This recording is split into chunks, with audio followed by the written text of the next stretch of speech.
Okay, so today we will be starting with the dual aspect concept.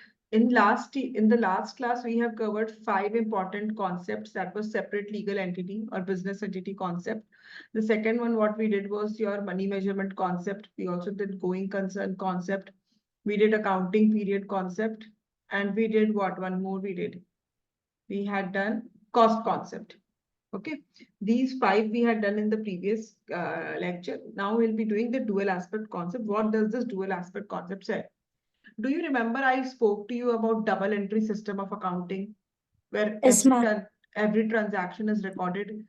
It has 2 effects, like something is debited and something is credited.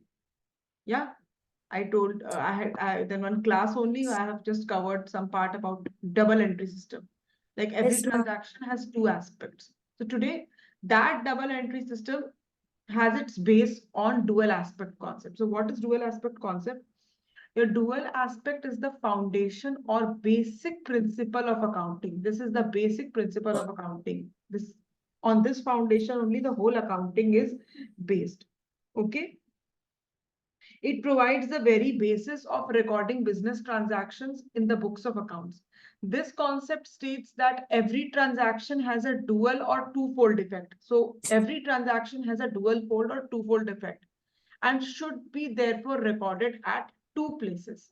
In other words, at least 2 accounts will be involved in recording a transaction. So whenever a transaction is taking place, every time there will be 2 accounts which will get impacted.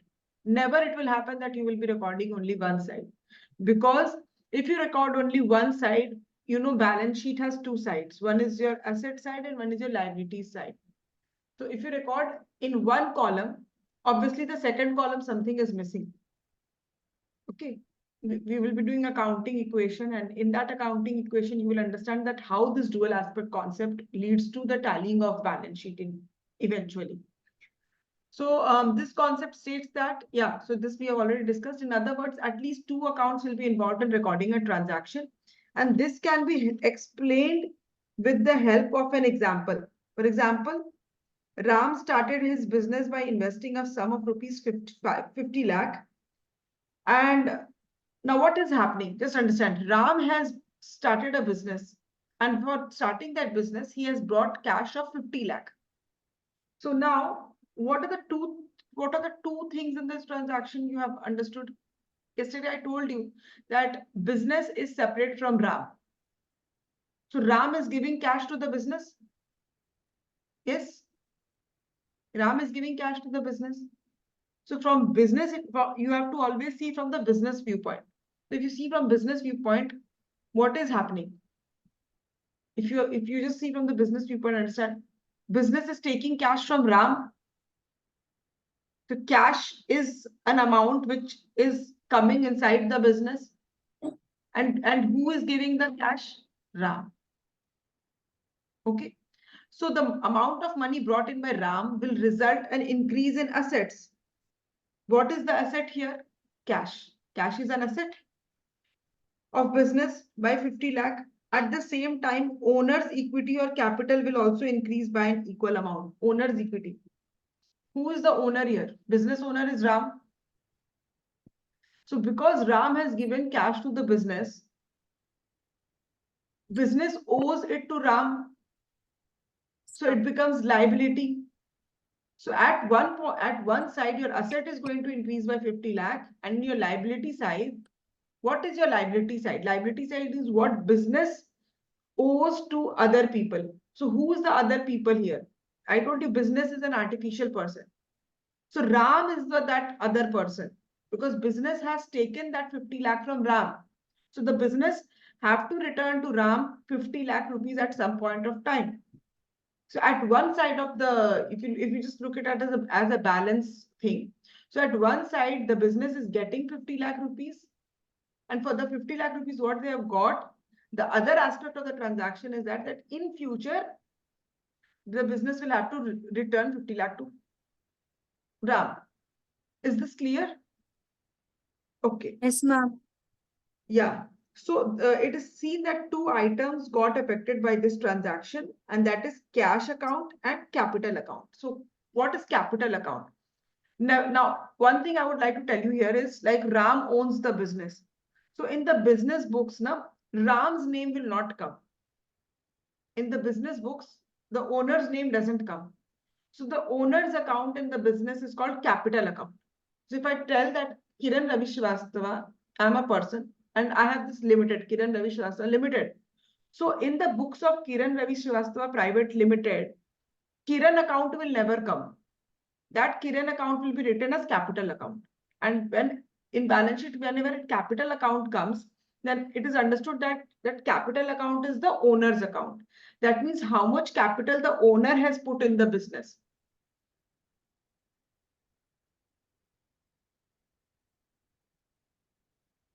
So this type of dual effect takes in case of all the business transaction, and it is also known as duality principle. So this principle is also known as duality principle. For each and every transaction, this dual aspect of transaction will take place, and be it any type of business, this accounting principle has to be satisfied. So the duality principle is commonly expressed as fundamental accounting equation. I just now told you that in accounting equation you will be learning later. And what is your accounting equation? Your accounting equation, one side of the balance sheet will represent asset side. The right side of the balance sheet represents the asset side. And the left side of the balance sheet represents liabilities plus capital. Now, what is liabilities? And what is the difference between liabilities and capital? Capital is what the business owes to the owner. For example, in this case, Ram is the owner. What the business owes to Ram is written in capital account, and what the business owes to the external parties, like if suppose the Ram has taken loan from bank, or if the Ram has taken loan from his friend, or Ram has taken loan from his wife, or any such thing. So what the business owes to the outsiders, that comes under liabilities. But what the business owes to the owner, it's Ram's business and Ram is the owner. That comes under capital side. So when you follow the dual aspect concept properly, then your accounting equation will get tallied every time. Every time in maths, you would have done LHS is equals to RHS. So this is the LHS RHS of accounting. So LHS will become equal to RHS. And when each and every transaction, if this accounting equation is getting satisfied, remember, then only your balance sheet will tally at the end, because the balance sheet is based on dual aspect concept, and the dual aspect concept is based on this accounting equation, assets is equals to liabilities plus capital. So this is what I have just now told. The equation states that the assets of the business are always equal to the claims of owners and the outsiders. So claims of owners are referred to as capital account, and claims of outsiders are referred to as liabilities account. The claims are also called equity of owners. So the amount of capital is also called equity of owners, and it is termed as capital or owner's equity. And that of outsiders is called liabilities, that is creditor's equity.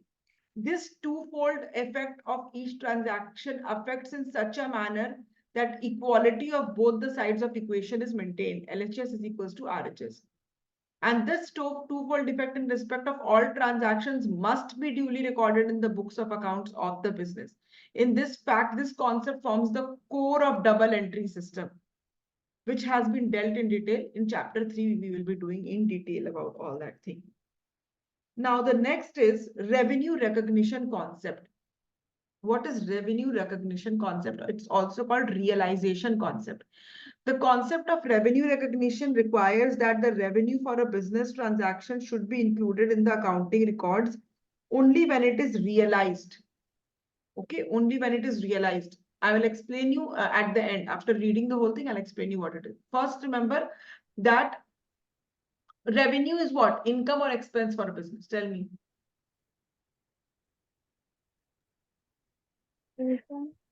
Income. So the first thing it says that the revenue should be recorded only when it is realized. So now there are two questions in your mind which you will be thinking. First is termed as the revenue, So the first is termed as revenue, and the other when the revenue is realized. Okay, first is what is the revenue and when it is realized. Let's take the first example. Revenue is the gross inflow of cash. So it is the revenue is the income or inflow of cash arising from either sale of goods and services by an enterprise. And second is, and the second is used by others of the enterprise resources yielding interest, royalties, and dividends. I'll explain. Secondly, the revenue is assumed to be realized when a legal right to receive it arises. That is the point of time when the goods have been sold or the service have been rendered. Thus, credit sales are treated as revenue on the day sales are made and not when the money is received from the buyer. As for the income such as rent, commission, interest, etc., these are recognized on a time basis. Okay, now I'll explain you what the whole thing is. The first thing says that the revenue should be recognized when it is realized. Okay, and the second thing tells that the revenue should be it should be realized when the legal rights arises. This legal right arises. Where is that word legal rights arises? Revenue is assumed to be realized when a legal right to receive it arises. Now just imagine, right now after the class, imagine a situation and logically think it. Logically think this. Okay? Don't relate it to revenue recognition. Just logically think that you are an Amazon company or you have ordered a book from Amazon. Just immediately after class, you are ordering, introduction to accounting book. Let's say you're ordering from the Flipkart. Now you have placed a cash on there are two things. You have placed a cash on delivery order. You know what is cash on delivery? That when you get the book, then you will pay the cash. And the second is you are making it a prepaid order. You have paid the cash and the book will be delivered to you some other day. Now tell me that, okay, second case it is understood. You order it, you pay the cash. So when should be the revenue realized? That day only. Like imagine 6 o'clock. 6 o'clock the revenue should be realized. Why? Because you have placed the order and you have also paid the cash. I'm talking from the business point of Amazon or Flipkart. So the Flipkart will realize its revenue that this order was placed and the cash is realized. This is understood that revenue should be realized. Now, what about the second case? A customer has placed an order to Amazon, but they have not actually paid the cash. They have placed the order, but Amazon has accepted that order and it's written, thank you, your order has been confirmed. That page has come and it's a cash on delivery. Now for Amazon, should he realize the revenue?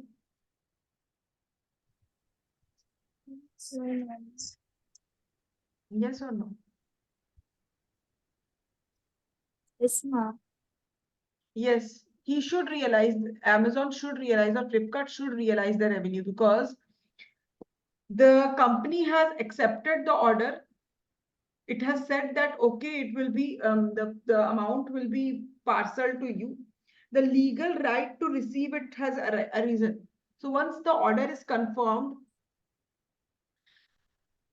I have placed the order, though I have not paid the cash. I have agreed to pay it at a future date. So for me, it is a legal right that I am going to receive the book. And the company, because the company has given me the facility of cash on delivery, that's why I have placed it in such a way and my order got confirmed. Company has accepted the order. So there's something called later in your BCom honors, you will be doing Indian Contract Act. There also you will be studying offer and acceptance.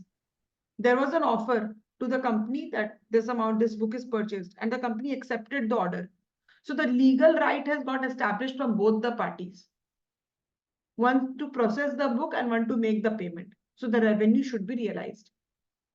Whether the cash has been paid or not, there is a legal right which has like arisen, then they have to, then the company can realize the revenue. Is that clear?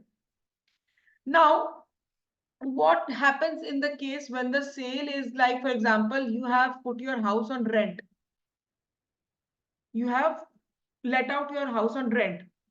So as a house owner, or maybe let's say you are a, what to say, you're a hotel chain, and you kind of let out for month also, you let out for business purpose. Now, when should be the revenue realized? Like, for example, if I am taking up a part of portion for rent for my business use in that particular apartment or whatever for a year. So in this case, when should be the revenue realized? On the day of sale, for 12 months it arises, or for 1 month only it arises? Ma'am, on the day. No, once again, let me repeat. This is not the sale of that apartment. Yes, This ma'am. is agreement of rent, that every month the occupant will pay rent to the owner. So Yes, ma'am. here revenue should be realized what? For the month, at the beginning of the month, first of every month. Should the at the time of contract, should the revenue Ma'am, be not realized at for the the time, whole ma'am. year? What? Not at the time, ma'am. Like afterward. Yes. So in this case, when the service is rendered part by part every month, so in this case, the revenue here of the whole year should not be realized at once. For example, the rent is 1,000 rupees. So at the time of making the agreement, the owner cannot realize 12,000 rupees. 1 into 12, 12 months in a year. The owner can realize only 1 month revenue, because the agreement is such that every month the money falls due. Clear? So Yes, that is what I'm reading here, that this line is. The first point is the sale of goods and services by an enterprise. So sale of goods by an enterprise was your Amazon example. And the second is use by others of the enterprise resources yielding interest, royalties, or dividends, so rent or whatever. So enterprise resource here is the asset or the apartment, which yields monthly rent, interest, or royalties, whatever. So in this case, month by month, the revenue can be realized, not at once. Clear both the examples? Okay. yes, ma'am. For example, here they have given the rent of the month for March 2017, even if it is received in April 2017, will be taken into profit and loss account for the financial year ending March 31st, 2017, and not in the financial year beginning with April 2017. Okay, so this March and April always some kind of problems will be there. So if suppose someone has paid late rent, March rent someone has paid in April, and you know that April goes in the next financial year. Next financial year. So March rent, if a customer has paid in April, so that rent should go in which month? April or March? March. Because the revenue here, legally, the legal right to receive that revenue occurred in March. So even if it is realized in April, in the profits and loss account, you will be recording it for March itself, and not in the financial year beginning with April 2017. Similarly, interest for the April 2017 is received in advance. Other case, someone has paid the advance. Here the case is reverse. In March, someone has paid the rent of April also together, March, April together. Now, with what should be recorded? March, April together, like both the months together, revenue should be realized, or only 1 month revenue, March revenue should be realized in this case. I think both. Now, is the legal right for the second month has arisen or not? Yes, ma'am. No, it has not. Because the legal right to receive the rent of April will arise only when the house owner goes to April month. So if someone has paid a revenue, because here remember one word which I said, used by others, the enterprise resources yielding interest, royalties, and dividends. Now, the person has not used the resource. Here, the resource is the building. For April month, he has not used it. He is still in March month. So his legal right to receive April's revenue is not realized. So here the revenue of April should not be realized. Is this example clear? So he can record the cash, but then in the profit and loss account, the April month's advance revenue will not be recorded because that goes to the next financial year.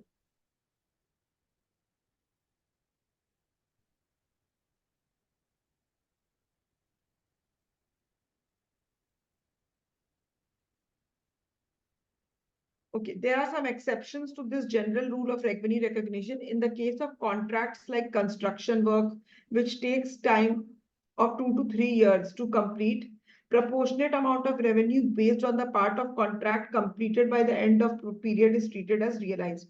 Okay, now there are certain projects like, for example, metro construction.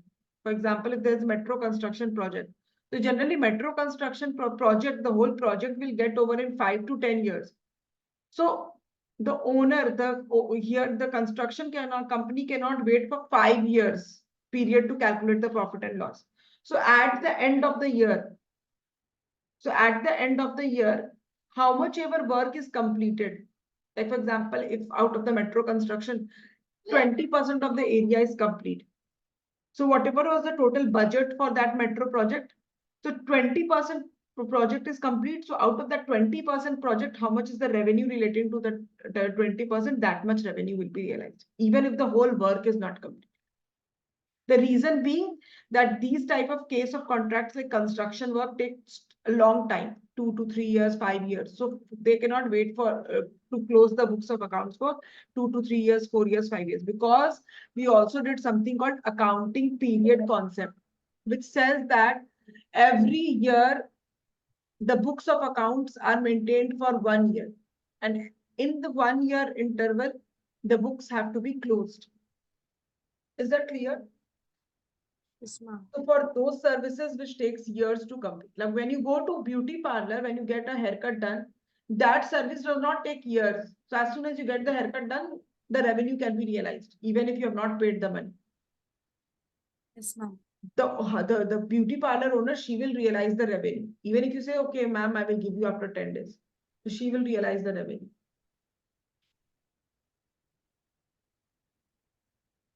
Okay. Next is your matching concept. From revenue concept comes your matching concept. Now, this is very interesting. In revenue realization concept, revenue recognition or realization concept, we talked only about revenue. But what about expenses? Now, I'll just show you one thing here. Like, let me just take my OneNote.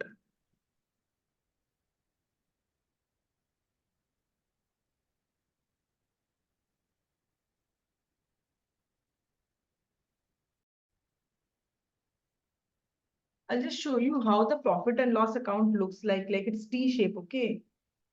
This is how your profit and loss account looks like.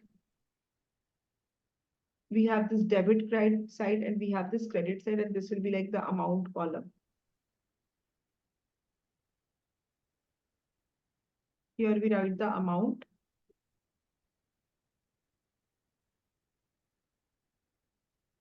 And this is how my balance sheet looks like.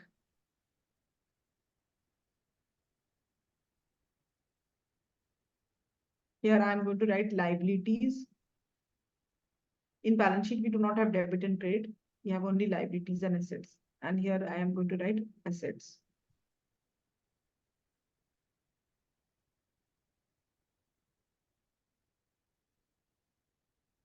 So in profit and loss account, we record all the expenses this side, and we record all the income this side. So the revenue recognition concept and this both this profit and loss account and this balance sheet is maintained for one accounting period. So every accounting period, there is new profit and loss account. So let's imagine that the accounting period here is 2024, April 2024 to March 31st March 2025, and this is 1st April 24 to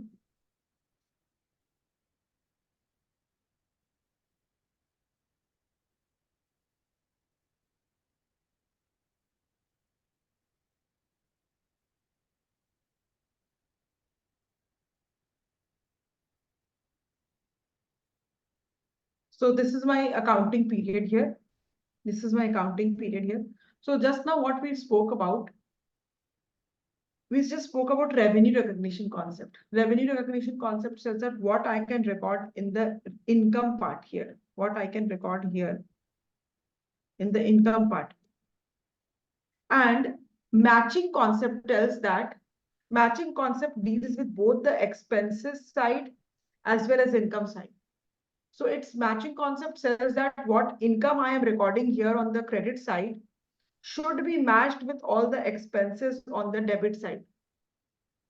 So whatever income I am recording, whatever revenue I am recording from 1st April 2024 till 31st March 2025, all the revenues related to this period, what I am recording here. Similarly, all the expenses of this accounting period only I am going to record here. So if suppose there is a income, long due income, which belonged to the accounting period 2023 to 24.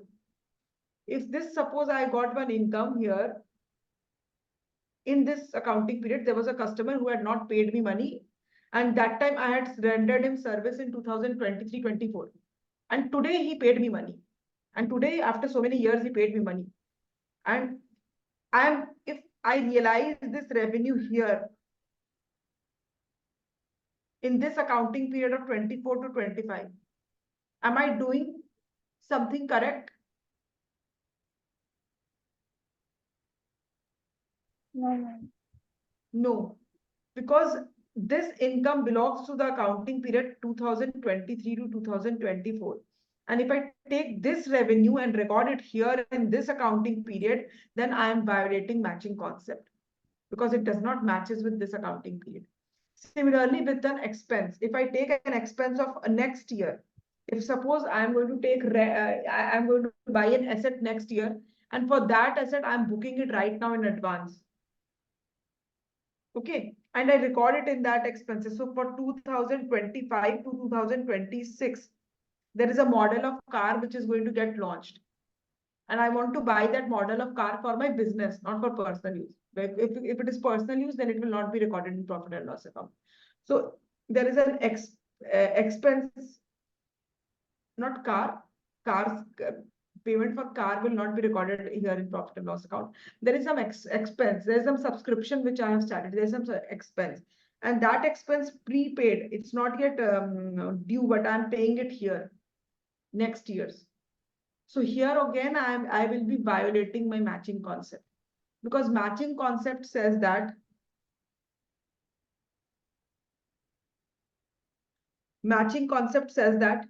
all the expenses and all the income of the current accounting period only should be recorded in the profit and loss account. All the expenses and all the income of the current accounting period should only be recorded in the profit and loss account.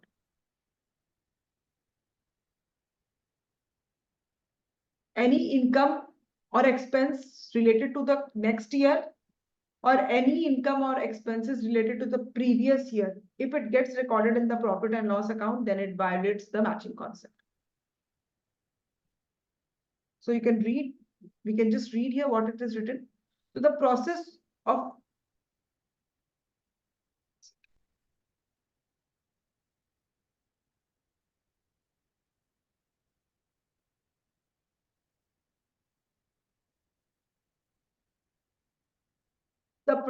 ascertaining the amount of profit earned or loss incurred during the particular accounting period involves deduction of related expenses from the revenue earned during that period.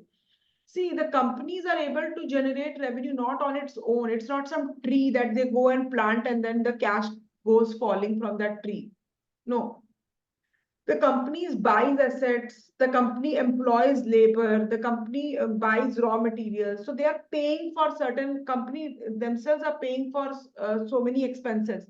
And only after doing certain expenses, then only they can earn the revenue. So what this matching concept says that only that expenses which belongs to the current accounting year, and based on that expenses the company has been able to generate that much revenue for that accounting period, only that should be matched with each other. Previous years or next year's expenses or revenue cannot be matched in with the current year's current year's books of accounts. So the matching concept emphasizes exactly on this concept. It states that expenses incurred means amount spent. Expenses incurred in an accounting period should be matched with the revenues during that period only. It follows from this that the revenue and expenses incurred to earn these revenues must belong to the same accounting period.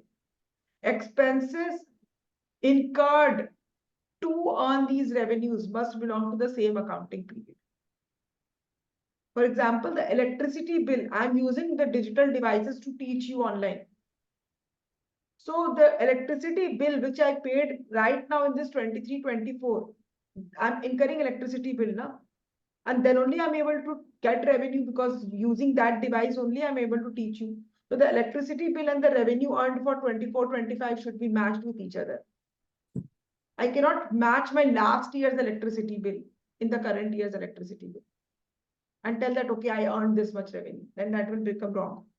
So as already stated, revenue is recognized when the sale is complete or service is rendered, whether the cash is received or not. And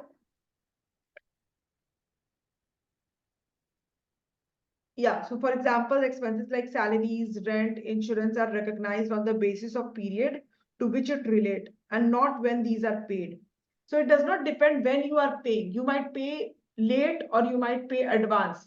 You might receive advance or you might receive at a later point of time. That does not matter. When it becomes due, which period it becomes due is important.